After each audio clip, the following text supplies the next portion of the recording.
ganggu gitu ya. Ada surat resmi Bung Karno ya, dalam surat menyoratnya dengan Hasan itu dia merasa jengah dengan Habib. Saya nih kok begini ya, Habib nih kok begini ya, merasa menindihkan diri. Saya tidak suka, kata Bung Karno. Ada suratnya. Ada suratnya itu? Ada suratnya. Nanti bisa dilihat.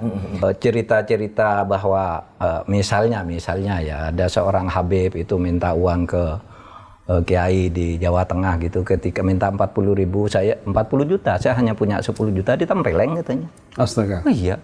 Lalu di Madura itu ada seorang punya istri cantik, kalau kamu ingin masuk surga, keturunanmu diminta istrinya, dibolehkan. Satu ruangan atau satu rubrik di Mahfud MD Official yang menghadirkan sahabat-sahabat saya, Mahfud MD, di dalam beberapa babakan perjuangan sejarah kehidupan kami untuk ikut mengabdi kepada bangsa dan umat di Indonesia ini. Kiai Haji Akil Siraj, nama yang sudah sangat terkenal, memimpin PBNU dengan sangat luar biasa dan kritis. 2 periode ya Pak? 2 periode. Bahkan dulu ketika beliau PBNU mengancam kalau korupsi tidak dihapus, PBNU akan mengeluarkan fatwa agar rakyat tidak bayar pajak. Menarik. Ketakutan tuh pemerintah tuh, ngirim beberapa menteri ke Cirebon tuh, mau untuk meyakinkan kami bersungguh-sungguh akan memberantas. Ada cerita begitu ya? Iya ada. Waktu beliau masih Pak SBY, datang beberapa menteri gantian berpidato. Takut kan kalau dibekot pajaknya oleh NU. Dan banyak lagi yang dilakukan oleh beliau. Tapi untuk itu saya persilahkan dulu Mas Rizal yang akan memandu acara kita ini, Kiai. Silakan Mas Rizal. Pak Mahfud, terima kasih. Pak Yai Said, terima kasih sudah hadir. Sama-sama. Ini audiens kita kali kedua kedatangan Kiai besar di negeri ini. Yang pertama Kiai Ma'ruf Amin, Pak Yai sudah hadir. Alhamdulillah malam ini kita kedatangan sahabat Pak Mahfud yang lain, yaitu Kiai Said Agil Siraj. Juga Kiai Mustafa Bisri sudah. Kiai Mustafa Bisri, Gus Mus ya, kita ke rumahnya waktu itu. Ya, kita ke rumahnya waktu itu ke Rembang Pak Mahfud. Ya, Kiai Mustafa Bisri, Gus Mus. Jadi sahabat Mahfud macam-macam yang sudah kita hadirkan. Ada mantan Menko, ada mantan Wapres, ya, ada pejabat menteri dan segala macam. Kali ini dengan Kiai bertepatan juga karena kemarin kita merayakan Lebaran Idul Adha. Selamat Lebaran Haji dulu, Pak Yai. Itu yang kira-kira kita kenapa antara lain menghadirkan Kiai Said di sini. Nah, sebelum lanjut kepada perbincangan persahabatan antara Kiai Said dengan Pak Mahfud, kita masuk dulu ke situasi Lebaran ini, ya. Apa yang dalam catatan Kiai Said makna Lebaran itu, kalau lihat makna Lebaran itu kekinian seperti apa? Lebaran Haji. Bismillahirrahmanirrahim. Idul Adha atau Hari Raya Korban merupakan simbol pengorbanan manusia dengan tulus ikhlas siap menerima perintah Allah. Yaitu Nabi Ibrahim diperintah mengorbankan putranya yang masih usia sekitar 12, sedang ganteng-gantengnya lah, sedang bagus-bagusnya. Ismail ya? Iya, Ismail, agar disembelih. Dan itu melalui mimpi. Karena mimpi itu ketika orang tidur semuanya kan tidak berfungsi, syarafnya atau egonya semua berhenti. Jadi betul-betul mimpi itu membawa kebenaran. Mimpinya orang soleh ya, maka mimpinya itu membawa kebenaran. Nah, Nabi Ibrahim siap menjalankan perintah itu, Nabi Ismail juga siap menerima itu. Itu merupakan simbol pengorbanan sangat luar biasa. Walaupun akhirnya diganti dengan kambing kibas. Itu artinya apa? Artinya agama bukan hanya membangun kesalehan individual, tapi juga agama mendorong membangun kesalehan sosial. Yaitu ketika kita potong korban, masyarakat yang jarang makan daging, bahkan ada yang tidak pernah makan daging, hari itu hendaknya semuanya merasakan bisa menikmati. Pak Mahfud, ada cerita khusus tentang Lebaran Haji tahun ini? Ya sama lah, itu pengabdian total dari seorang hamba itu harus siap melakukan apa saja yang diyakini itu sebagai perintah Allah. Segi lain bisa dikatakan begini, bahwa kalau orang itu ingin baik, secara simbolik itu harus berani menerima tantangan, ujian. Itu kalau kisah Nabi Ibrahim nyembelih Ismail itu kan sepertinya ujian aja kan, kamu harus sembelih tapi begitu mau sembelih nggak jadi. Berarti akan diuji dalam hidup. Allah itu tidak mungkin nyuruh nyembelih manusia ke manusia, tapi coba diuji, kamu kalau Allah perintahkan kamu enggak, pasti dilakukan. Dan oleh sebab itu kalau manusia ingin sukses ya harus siap menghadapi ujian. Tidak bisa manusia sukses itu enak-enak, karena sukses itu tidak bisa dicapai secara kebetulan. Tapi harus diusahakan. Ya bayangkan seperti kayak Akil Sirot gitu ya, sampai belajar gitu Timur Tengah, hafal sampai saya ngelihatnya sejarah apapun namanya ya, menjadi kamus beliau ini. Sangat alim lah, sangat alim. Dan itu ya itu perjuangan, melalui perjuangan yang berat. Bukan enak-enak gitu lalu jadi kan gitu. Nah, itu aja. Saya ingin memotret suasana di media sosial ya, tentang Lebaran Haji. Yang agak ramai tentang misalnya yang tadi Kiai sebutkan itu ada kurban dan segala macam, masyarakat mendapatkan dagingnya. Ada lalu bicara siapa sih yang berhak mendapatkan? Apakah itu misalnya layak diberikan kepada orang-orang yang di pelosok yang sangat miskin, atau bahkan misalnya daging itu bisa bahkan dikirim ke Gaza, ke Palestina sana untuk umat Islam yang menikmati, atau umat manapun bisa menikmati. Saya kira kalau di sebelah kanan kiri kita masih banyak orang yang butuhkan, itu layak mereka utamakan yang paling ya. Justru itu yang utamakan. Ya. Jadi ada apa namanya grade-nya itu, pertama yang masih family. Saudara, tahapan-tahapannya yang miskin, yang masih ada hubungan family. Setelah itu yang miskin tetangga yang paling dekat terus sampai ketika masih ada kemungkinan masih ada berlebih, baru kita kirim ke Gaza atau kemana lah ya. Jadi tujuannya memang memberikan apa namanya? Supaya mewujudkan kegembiraan bersama. Kegembiraan bersama. Hari gembira, hari raya. Ya, saya ngambil medsos karena apa-apa sekarang tuh orang namanya di medsos Pak.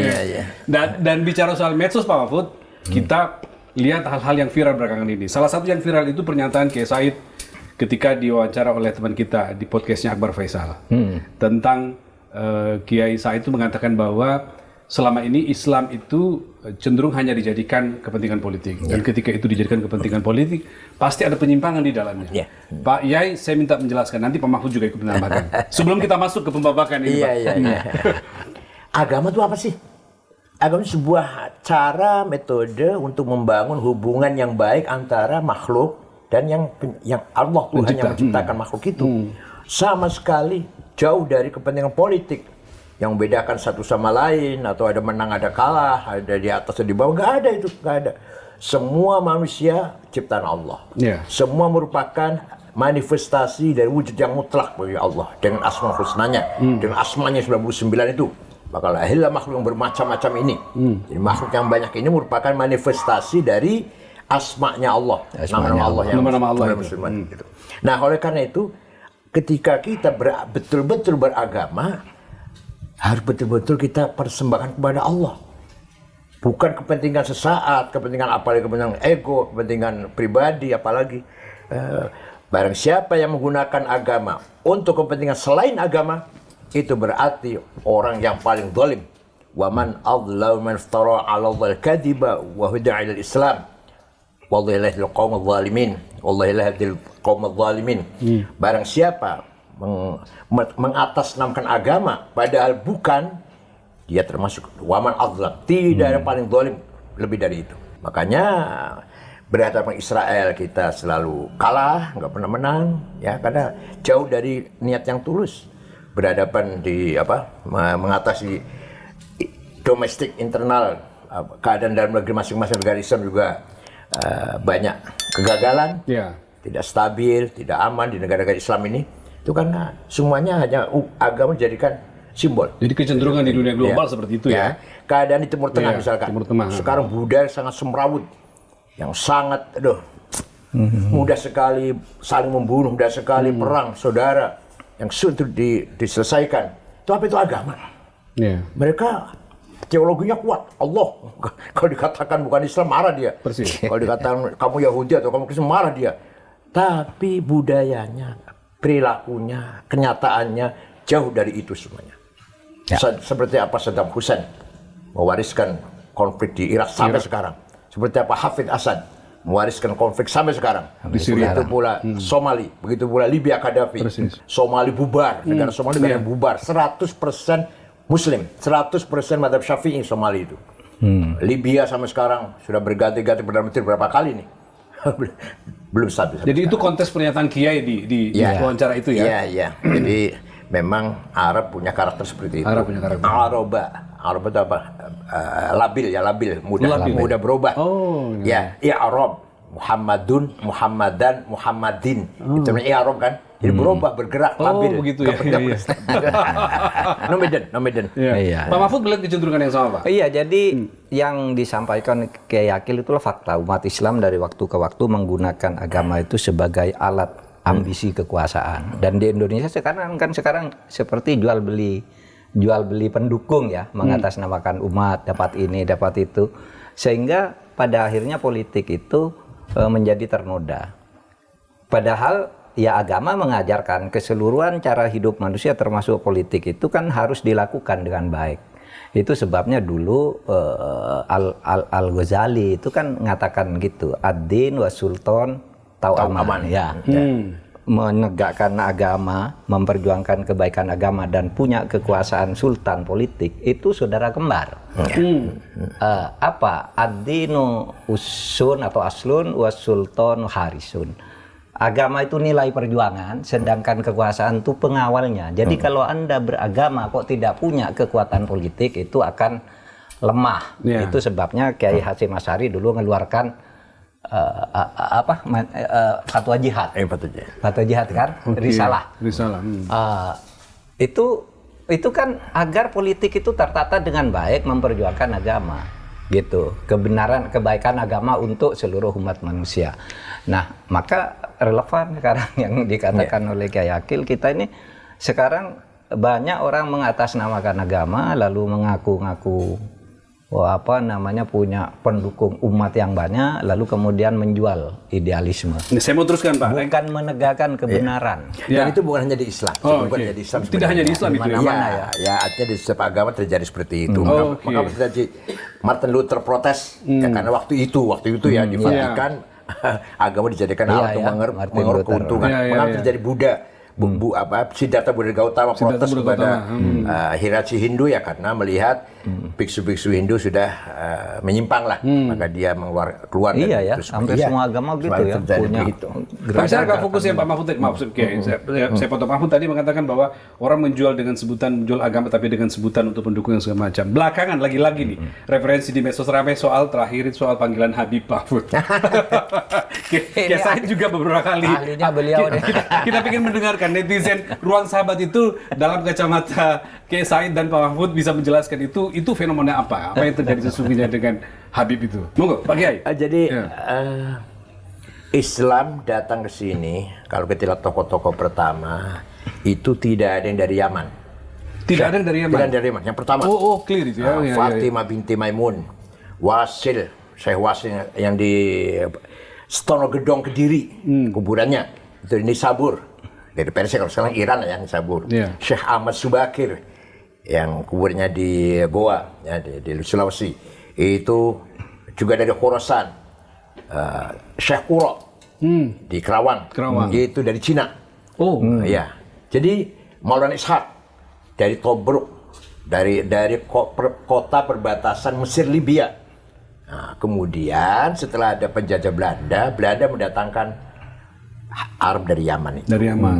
Periode berikutnya baru muncul. Jauh. Ini kan sebelum Wali Songo ya kedatangan yang saya sebut tadi sebelum Wali Songo. Nah, di sini terjadi manipulasi ya. Sengaja memamerkan ya, memasang gelar Habibnya itu supaya mendapatkan posisi yang lebih terhormat daripada yang lain. Itu berhasil seperti itu di Indonesia dan Malaysia dan Brunei lah. Malaysia juga ada ya? Iya. Untuk status sosial mereka dapatkan. Ya, kalau di Timur Tengah ada. Di Mesir biasa aja, yang alim, yang berilmu, yang berkualitas ya dihormati orang. Yang tidak biasa jadi pegawai, jadi pekerja walaupun di Alatos atau Assegaf, hanya di kita ini. Nah, saya bukan ahli nasab ya, Hanya saja secara rasional Mereka tuh katanya akhirnya Ubaidillah bin Ahmad al-Muhajir bin Isa. Nah, tidak mungkin ada ahli bait namanya Ubaidillah. Karena Ubaidillah itu gubernur Irak yang membunuh Sayyidina Husain dan saudara-saudara di Karbala. Namanya Ubaidillah. Oh iya, Yang ya, peristiwa Karbala itu ya. Namanya Ubaidillah. Yang eksekutornya itu atas perintah Yazid, Khalifah Yazid. Ya. Al-Amawi. Maka ahli bait itu nggak ada namanya Yazid. Ayo cari ada nggak namanya Yazid? Nggak ada. Amrun nggak ada. Muawiyah nggak ada lagi malah. Begitu. Ubaidillah nggak ada. Cuma nggak ada nama Ubaidillah. Nah, sedangkan itu katanya semua ini turunan Ba'alwi bin Ubaidillah bin Ahmad bin Isa bin Muqaddam, terus nanti Ja'far Shadiq. Jadi menurut saya rasional saja, tidak mungkin ada Habib namanya Ubaidillah. Itu artinya, ya. Tapi saya bukan ahli nasab. Bukan ahli nasab. Pak Mahfud juga beberapa kali ditanya soal itu kan oleh netizen. Saya itu ya bukan ahli nasab juga, tapi saya membaca filologinya Minahim Ali itu jelas ya. Nampaknya tidak ada kaitan itu antara apa yang sekarang disebut habaib di Indonesia itu dengan Ali atau dengan Nabi Muhammad apalagi gitu. Tetapi begini, saya tidak peduli itu apakah benar apa tidak. Dia ada kaitan. Bagi saya yang menyinggung rasa nasionalisme saya itu ketika pejuang-pejuang kemerdekaan dari nenek moyang kita itu katanya Habib. Yang menentukan merdeka tanggal 17 itu Habib. Waduh. Jadi klaim-klaim seperti itu yang Pak Mahfud terganggu gitu ya. Ada surat resmi Bung Karno ya, dalam surat menyoratnya dengan Hasan itu dia merasa jengah dengan Habib. Saya nih kok begini ya, Habib nih kok begini, merasa menindikan diri. Saya tidak suka kata Bung Karno. Ada suratnya. Ada suratnya itu. Ada suratnya. Nanti bisa dilihat. Jadi Bung Karno tuh tidak bersahabat dengan Habib. Bahwa mungkin kenal tuh iya. Bahkan sesudah merdeka ketemu lalu di foto-foto itu iya. Gitu. Apalagi memberikan posisi yang lebih tinggi gitu ya. Ada itu ya. Iya, ada surat menyorat Bung Karno dengan Hasan itu. Saya tidak setuju. Seakan-akan Habib ini kelas tersendiri gitu tuh Bung Karno gitu. Nah dan ya tidak apa-apa sih jadi warga negara biasa, tapi jangan melebih-lebihkan ya. Seakan-akan dia lebih hebat. Apalagi ketika kasus itu rame kan, cerita-cerita bahwa misalnya ya ada seorang Habib itu minta uang ke kiai di Jawa Tengah gitu, ketika minta 40 juta, saya hanya punya 10 juta, ditempeleng katanya. Astaga. Oh iya. Lalu di Madura itu ada seorang punya istri cantik, kalau kamu ingin masuk surga keturunanmu diminta istrinya, dibolehkan gitu. Dan orang-orang di kampung kita biasanya yang merasa bangga banget gitu. Saya. Ini sejak kapan kita jadi budaknya orang-orang Yaman? Maka saya sebagai anak bangsa tersinggung, apalagi cerita-cerita hurufatnya itu bisa nurunkan emas. Kalau bisa nurunkan emas banyak di YouTube itu, Pak. Iya, cerita-cerita bahwa kalau seorang Habib yang gila itu lebih mulia dari 70 kepala kiai gitu kan ada.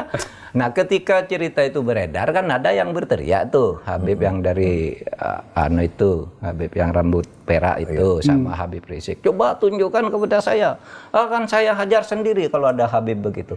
Dikeluarkanlah omongan Habib Taufik, omongan ini. Semua video-video itu keluar. Semuanya video bohong. Kayak video-video tadi. Enggak dihajar tuh. Gitu.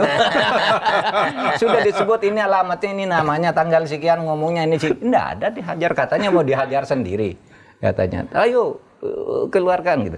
Nah, di situ saya kira kita tidak anti Habib. Habib yang baik sekali banyak di Indonesia ya toh. Kita punya Habib Quraisy Shihab, Habib Alwi Shihab dan macam-macam banyak sekali yang selama ini jadi panutan kita, orang yang berilmu gitu ya. Iya, tapi yang Habib-Habib yang seperti itu lalu ya kembali pada inna akramakum indallah atqakum. Orang yang paling mulia, orang yang baik, berilmu, bertakwa, berakhlak, kita hormati. Habib kayak Cina kayak apapun dia gitu ya. Iya, betul. Sebaliknya orang fasik, orang yang perilakunya jelek ya nggak usah kita hormati lah. Clear itu ya. Iya. Baik.